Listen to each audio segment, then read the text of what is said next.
This might be the best piece in the box. Oh my goodness. Hi guys, thanks for tuning into the channel. My name is Liz and I'm a reseller in Maryland. Today's video is a little bit different. I found a box of jewelry that I had forgotten about and wanted to see what was in it. So I decided to go through it with you and sprinkle in some teachable moments. Let's go check it out. So if you've ever been to my house, you know that I have boxes of intriguing things scattered around, and I thought it might be fun to see what's in this one. This is a way to entertain people, but also to get some of my important work done. This is sort of a test video because I don't have a way to mount my phone yet, so I will not be opening this one yet. But oh my gosh, I actually just love this box. I love this, what's this, like an insignia? I always love that with like the rearing. Are those unicorns? I think they're unicorns. Maybe it's a unicorn and a griffin. They don't match. Vini Vidi Vici. Okay, so I end up with a lot of jewelry and a lot of items. As you know, if you've watched my hauls or you saw my death pile video, I don't really mind having death piles of jewelry. I guess instead of burying me with my jewelry, you might be able to bury me in it. So I have to sort periodically into, you know, vintage and not vintage, sterling, whatever, so that I can figure out price points and the best platform for selling. These, I do remember where I got these. I actually got these last weekend. So these are, I think, pretty modern. I haven't looked up this name though. This looks like a pretty modern pair of sterling earrings to me, but just beautiful. I think the stone is malachite. It's like that green kind of stripy, kind of marbly stone. And these are a little bit different, which I like, but to me, they're reminiscent of modernist Mexican jewelry. So those are really pretty. So that's gonna go, I think that's pretty modern. I will check that out to see. This is kind of standing out to me. Okay, yes, I think I may have shown you this as well recently. So this is a mixed metals bracelet. This has a brutalist vibe. If you see these sort of rough cut edges, a lot of metal work, my guess is this is probably 1970s. That's when brutalism was really, really popular. Some people are not attracted to this sort of jagged, rough look, and some people are very, very drawn to it. So I do think that's vintage. I don't think that these are precious metals, but I am going to look for marks on that. But that would probably be an Etsy item, depending on the comp. I'll have to look up that comp and see. I think it's probably worth listing online. Oh yes, I got this last weekend. And actually, you know, there was a very rude buyer, and I know her, and she was literally picking up the stuff that I was actually paying for, saying, "Are you buying this?" Oh my gosh, it was sort of horrifying. I wasn't filming that day. I can't open this up for us because, again, I don't yet have a mount, but this is a gold-filled and jade bracelet. This is mid-century. My guess is, I'm going to guess the 40s. This is also a little bit reminiscent of some of the Mexican pieces you would see from that era, but I do believe this is jade and not green onyx. And it is marked gold-filled. It'll have a fraction, like 1/20th 12K GF or something like that. So gold fill is more valuable than costume if you have similar pieces, depending on your maker for your costume pieces. But it's not like terribly valuable. You're not going to normally scrap gold filled stuff, especially with beautiful jade. But that does seem like an Etsy item. So I'm going to put that over here. Whereas those modern sterling earrings can't go on Etsy. I don't think they're old enough. I guess we'll find out. Oh yes, these are really cool. So these are costume. Thank goodness for Google Lens, because I don't know how long it would have taken me to figure out who made these. Now the name is escaping me because that's the era I'm in. That's where I'm at in life. But I will put it on the screen for you. I think these are gold filled. These are not marked. It's possible that they're just costume. Again, I will put the name up on the screen, and this company is very well known, and I found mostly cufflinks, not screwback earrings, for this cobalt blue triple crown, no horses involved, triple crown motif. So screwbacks don't do that great for me, but this is kind of a specialty item because I've never seen that company before. So we are going to put that in the Etsy pile. Okay, this is a gold-filled necklace. I don't know why I remember that. Not super exciting, but I'm going to put it in the Etsy pile because I might end up with a gold-filled pendant that needs a chain.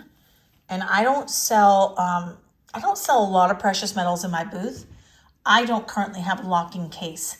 So that puts me in a little bit of a predicament with these, but we can deal with that later. I don't mind hoarding sterling silver if I have to. Oh, these are really cool. These are very like 80s to me. They almost remind me of like the British flag. These are costume. I want to say they're Berebi. I don't even know if that's how you pronounce it. I could be wrong. My memory might not be serving me correctly. I think I kept these out. Here's the other one. Because they're just so like iconically 80s to me that I think they're worth listing on Etsy. And that name is relatively collectible. I mean, I'm not talking about like, you know, $100 earrings, but potentially like 35 or 40 is my guess. So that will go on the Etsy side. Oh, this is a really cool brooch. I always want to say brooch because of my phonics training, but they're both correct. Don't let any jewelry snobs tell you anything different. I looked it up. So, oops, this is like a little bit like a starburst type. It's a twist, if you will, on the starburst. Look, it's kind of a pinwheel. I really like this. I think this would sell almost anywhere. But as I recall, this didn't have any marks on it. And I don't sell a lot of unmarked stuff on Etsy because the price point isn't there. Although I think that this would sell for 25, maybe even 30 on Etsy. So I'll have to think about that. But maybe I just want to sell it faster in the booth. We'll put it in no man's land. Okay, let's see. Oh my goodness. This is beautiful. Wow. Look at those little lily pads and the pearls. Oh, goodness gracious. I do not remember what the marks on this one said. I apologize, but I will put it on the screen for you. If my memory serves me correctly, I think this is a gold-filled piece. It actually reminds me of pieces by Crements, but as I recall, this is not a Crements piece. But do you see the delicate work on this, on these lily pads, that texture, almost Florentine texture? When you see something like that, you need to pay attention.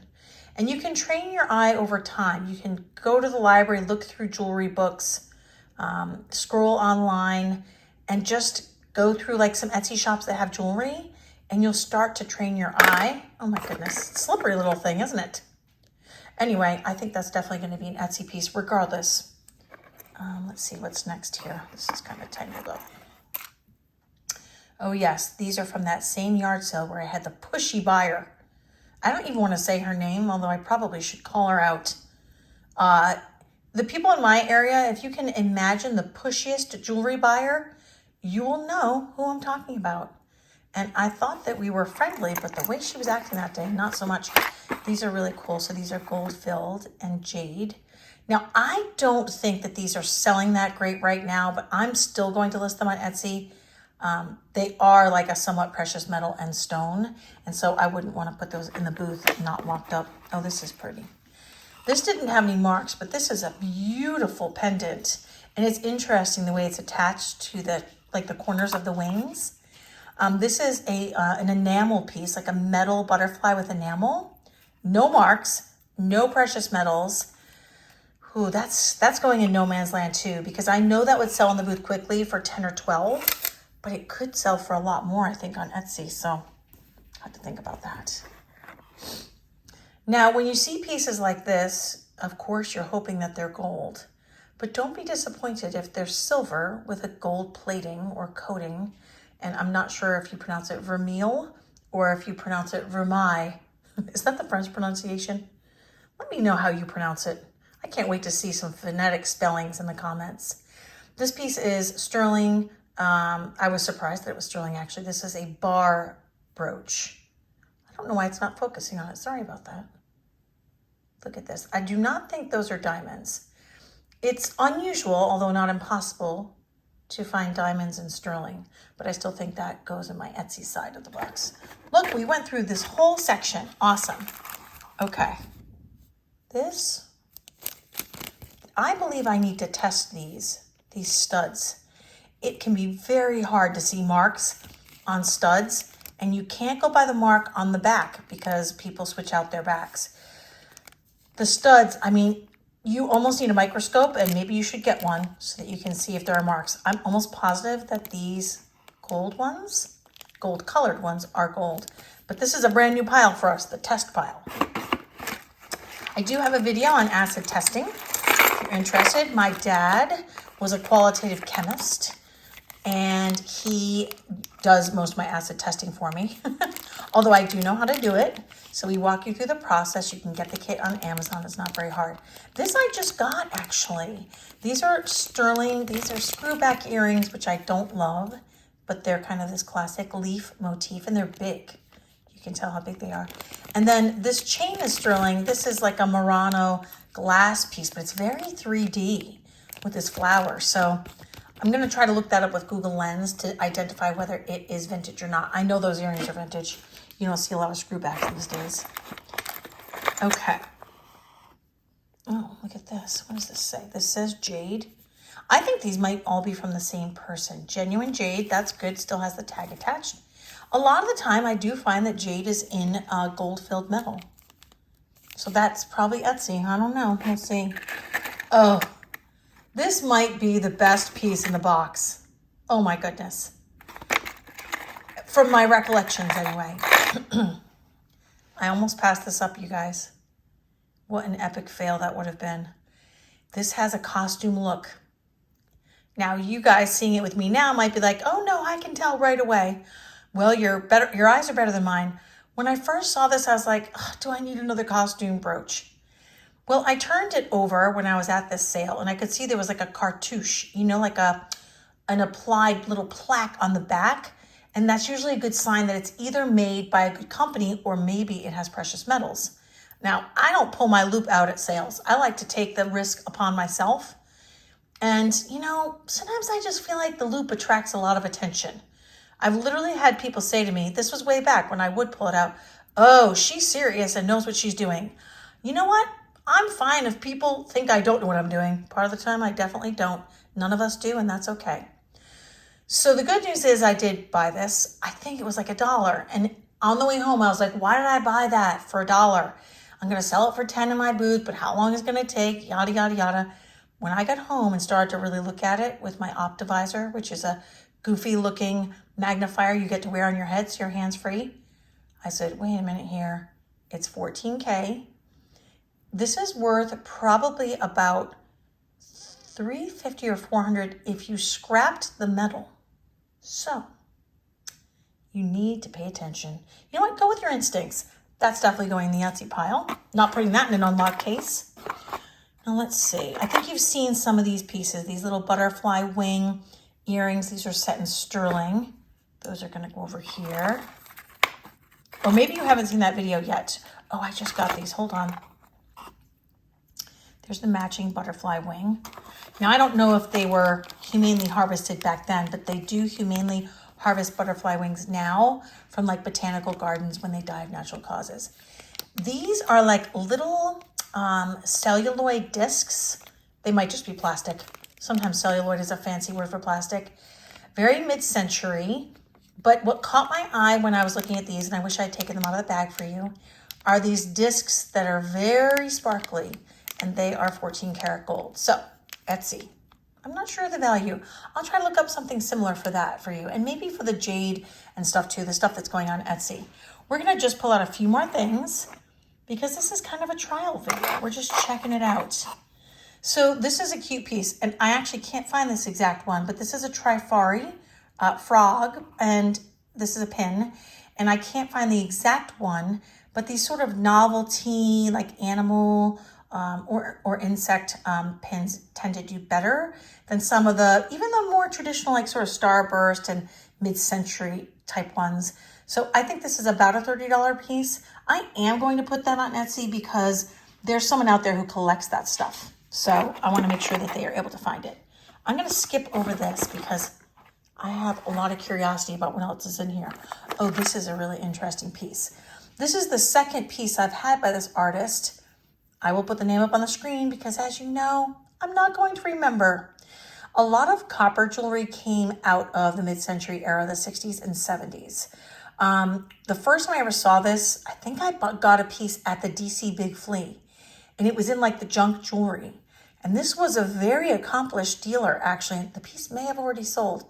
I'll put up either my listing or a similar comp for this artist. So this caught my eye because of these layers of copper that are like lifting up, almost like a page. You're about to turn the page. And then it's like embossed. It's just really, really cool.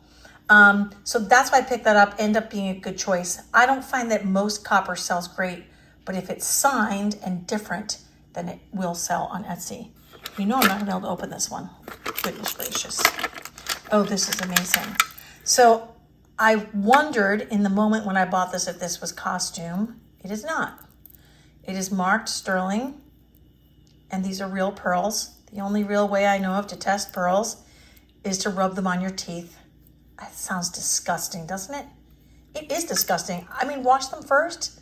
Are you supposed to wash pearls? Yeah. Wait, they come out of the water, right? Anyway, real pearls are not always in precious metals, but if you rub one on a tooth, it will feel uncomfortable. It'll be scratchy. It'll feel gritty. A fake pearl will often have peeling of like the pearly finish. It might have chipping where the wire or chain or whatever, the string enters the pearl, or fake pearl in that case, and it will feel very smooth on your tooth. Like it won't bother you. For me, I find that scraping bothersome, so that's going to be an Etsy item. Some of these pieces, like I said, this one and this one, they look real costumey, but they're not. All right, let's just do one more thing here. What's in here? Oh goodness, those are very small. That's going to be too hard for us to look at. Oh, this is not really related. But sometimes I find these little, like, this is from like a keychain, like a fob from a keychain, or maybe the whole keychain would be called a fob. And I think it is vintage, so I did grab this somewhere or other. Because I think someone will like that who really is a Mercedes fan. And I think these are gold. I'm quite certain those were gold, sorry. I was looking at them with my eyes instead of through the camera. Sometimes you make that mistake when you're new to doing this. Anyway, that's a little sampling of what's in this box. I am going to get a mount so that I have both my hands free. That'll make it easier. But I wanted to share with you something I actually enjoy doing with the death pile, which is sorting jewelry and looking it up. It's always been one of my favorite things to buy, one of my favorite things to learn about. And whenever I can, I'll try to teach you guys a few of the things that I know. I hope you guys get out there and find some amazing treasures of your own. I always hope that you never stop searching, and I will see you guys next time.